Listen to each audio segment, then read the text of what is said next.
This Russian oil tanker has just arrived in Cuba.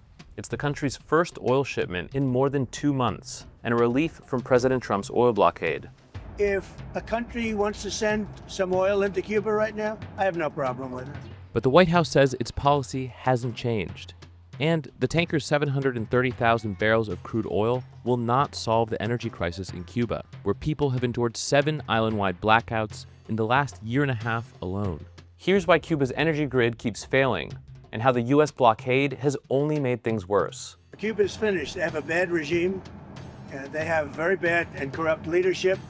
And whether or not they get a boat of oil, it's not going to matter. Around 40% of Cuba's electric capacity comes from 7 power plants, which run on oil and were built decades ago. Most of the plants have been operating far longer than their intended lifespan. They've also suffered from a persistent lack of maintenance. And they're entirely powered by Cuban crude oil, which is high in sulfur and other corrosive compounds. With all those challenges, Cuba's grid produced 25% less electricity last year than in 2019. And the plant's frequent problems have a cascading effect. Because Cuba's grid is interconnected, one down station can domino into system-wide failures. The most recent national blackout was caused by issues at the Nuevitas plant in the center of the island. And several others in the last couple of years have stemmed from failures at Cuba's largest plant, Antonio Guiteras. Habrá un antes y un después de la revolución energética de Cuba. To help with this issue, Cuba built a network of smaller distributed power stations, which are now responsible for another 40% of the island's electricity. This is the part of the grid that relies on imported oil. And Cuba's running out of it because of Trump's blockade, which effectively shut off all oil shipments. Ahora echar gasolina aquí en Cuba, tener gasolina es un lujo.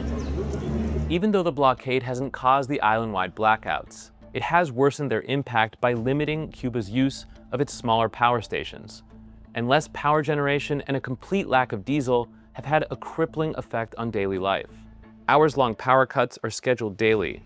Public and private transit have been sharply reduced. International airlines have suspended flights, cutting off tourism money, and many of the country's water aqueducts have stopped working, leaving many Cubans without running water.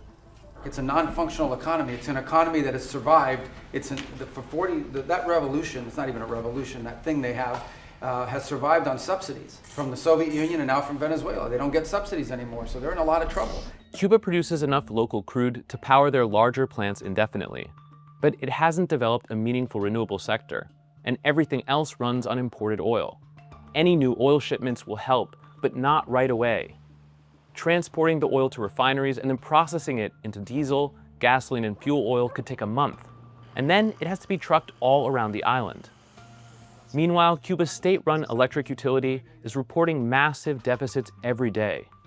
If regular shipments don't resume, the blackouts and shortages will only get worse.